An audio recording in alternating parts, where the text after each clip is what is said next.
Olá, queridos irmãos, boa noite. Meu nome é Neide e eu falo da Fraternidade Espírita Candeia de Maria. Em primeiro lugar, vamos lembrar de colocar o copinho com água, aquele copinho para a espiritualidade estar fluidificando, colocando ali a intenção de cada um. Se pode pôr um copo, 2 copos ou uma jarra.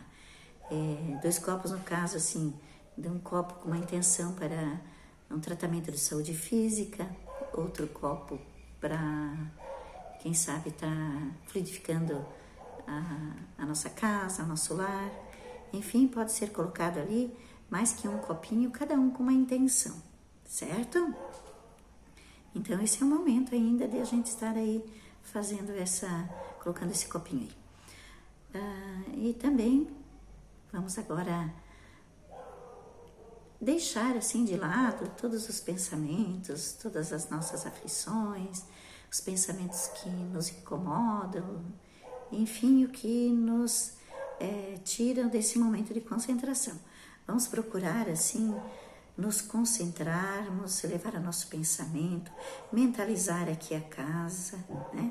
A Fraternidade Espírita Candeia de Maria, porque nesse momento está sendo feito os trabalhos para cada um que foi solicitado, para cada um que colocou seu nome ali no pedido de trabalho. Então, nesse momento, a espiritualidade está trabalhando para isso, certo?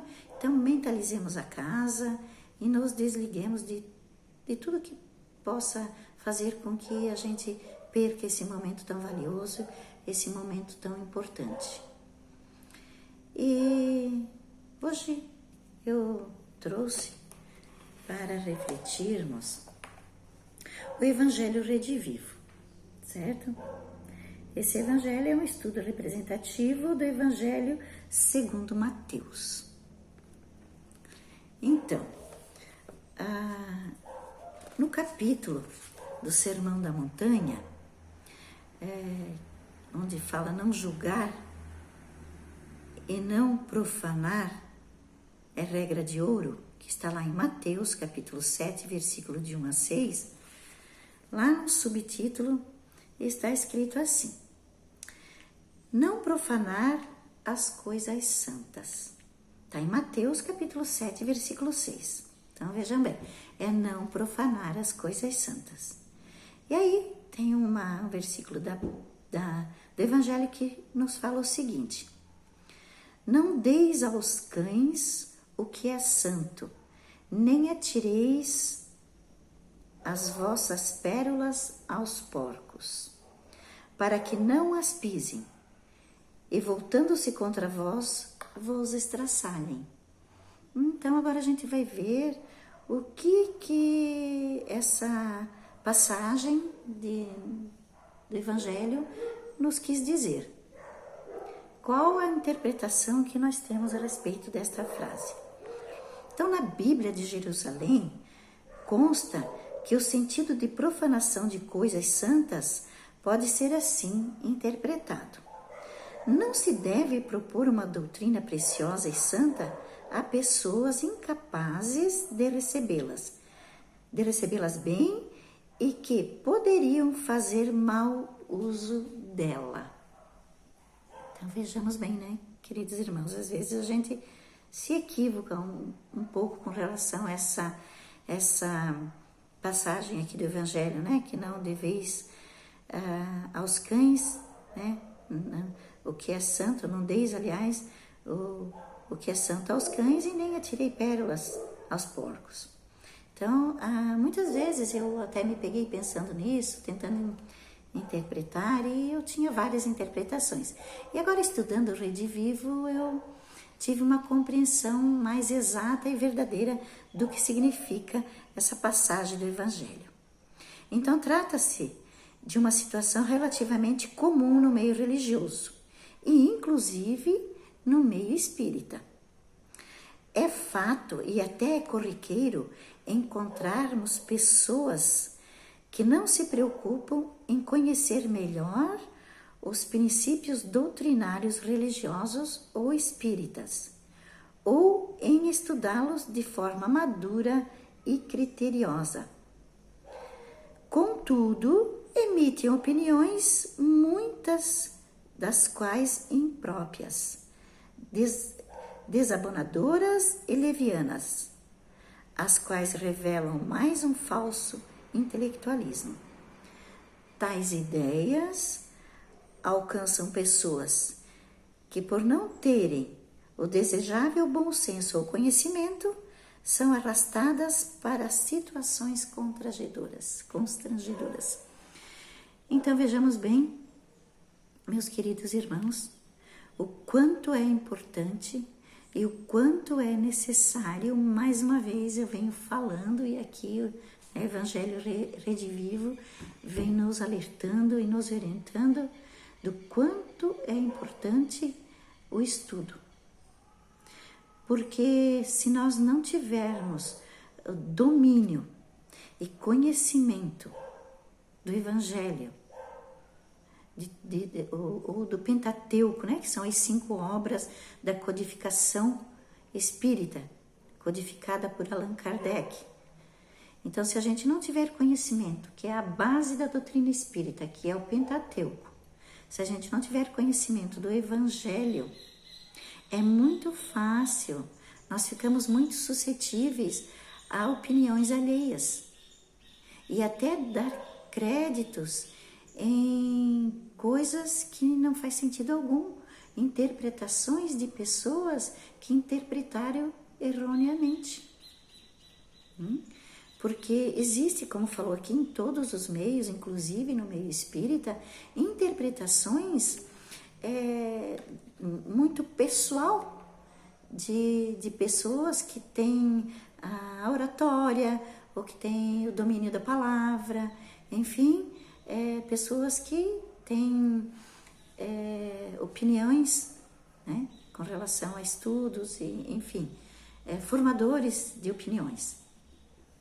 Então, se nós não tivermos um bom fundamento, se nós não tivermos a base da doutrina espírita, muito facilmente nós vamos nos deixarmos influenciarmos por esses, né? Vamos abrir aí um parênteses, falsos profetas, que o Evangelho também nos fala sobre os falsos profetas. E vamos ver também o que Emmanuel nos fala sobre isso.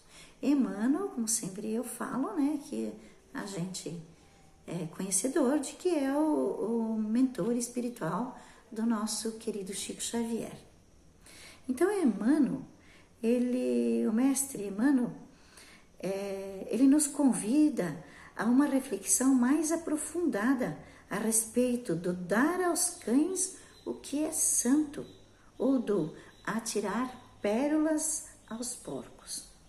O mestre, lançando o apelo, buscava preservar amigos e companheiros do futuro contra os perigos da imprevidência. Então, Emmanuel já vinha, né, alertando e se preparando e já deixando umas falas para este momento. O Evangelho, isso é Emmanuel que nos fala, tá? O Evangelho não é somente um escrínio celestial de sublimes palavras. É também o tesouro de dádivas da vida eterna. Se é responsável o desperdício de recursos materiais, que não dizer da irresponsabilidade na aplicação das riquezas sagradas? O aprendiz inquieto na comunicação de dons, da fé às criaturas de projeto social, pode ser generoso, mas não deixa de ser imprudente. Porque um homem esteja bem trajado ou possua larga expressão de dinheiro, porque se mostre revestido de autoridade temporária ou se destaque nas posições representativas da luta terrestre, isto não demonstra a habilidade dele para o banquete do Cristo. E isso é até bastante comum, a gente se deixar levar por determinadas pessoas que têm um cargo mais elevado, ou que tem uma posição social mais elevada, e a gente dá mais credibilidade por uma autoridade, enfim, pessoas que no nosso meio, como fala aqui, terrestre, impõem a figura, até a figura física, assim, uma figura mais imponente, e a tendência, principalmente aqui, né, falando de quem não tem esse conhecimento, de quem não tem o estudo suficiente, se deixar levar por figuras assim que são mais imponentes. E nem sempre, aliás, né, quase sempre, essas pessoas, elas não são donas da verdade. Elas podem ter uma posição social, elas podem ter um cargo, elas podem ser alguém que representa um município, um estado, um país, enfim, figuras representativas, mas isso não significa que eles tenham a verdade. E que muitas vezes, mesmo detentores da verdade, não é interessante para eles que a humanidade, né, que todos nós tenhamos esse mesmo conhecimento. Porque é muito mais fácil de manipular pessoas sem conhecimento. E aqui eu estou me referindo dentro do meio religioso, meio espírita, enfim, de qualquer crença. Então, qualquer um de nós que tenhamos pouco conhecimento ou quase nada, a gente fica muito vulnerável e a gente fica suscetível a opiniões pessoais de pessoas que talvez nem sempre têm critérios ou queiram que tenhamos esse entendimento. Então, fica aí alerta para o conhecimento, para buscarmos os estudos, conhecer a doutrina espírita. Vamos lá, vamos pegar o Evangelho segundo o Espiritismo, vamos pegar o Livro dos Espíritos. Nós não precisamos pegar essas 5 obras e detoná-las em questões de dias. Mas se cada dia a gente pegar uma pergunta do Livro dos Espíritos, um trecho do Evangelho, uma passagem lá no céu e inferno, né? Então a gente vai adquirindo conhecimentos e vai prestando atenção e a gente vai despertando nosso senso crítico. E aí a gente vai formar uma opinião em cima do que é verdadeiro, do que tem fundamento. Certo? Então, para isso é necessário o conhecimento, o estudo. Aí fica mais difícil, né? Se a gente tiver ali, no Evangelho está escrito isso, no Livro dos Espíritos está escrito assim. Então a gente vai ter argumentos. E também, nem sempre para argumentar, mas para nós mesmos. Até a gente pode deixar passar batido, não é assim, mas eu sei que é assim. Certo? Então, todo cuidado é necessário a respeito do assunto, pois não são poucos os adeptos que se deixam iludir por opiniões precipitadas que refletem mais vaidade e exaltação do ego. Neste sentido, é sempre prudente lembrar as seguintes orientações do citado benfeitor espiritual, ou seja, do nosso querido Emmanuel. Então vamos ver o que ainda Emmanuel nos fala, né? Fechando essa reflexão, o que ele nos fala. Nem tudo o que é admirável é divino. Nem tudo o que é grande é respeitável. Nem tudo o que é belo é santo. Nem tudo o que é agradável é útil. O problema não é apenas de saber, é o de reformar-se cada um para a extensão do bem. Então, a última frase, vejamos bem, ó. O problema nem é apenas o saber, né?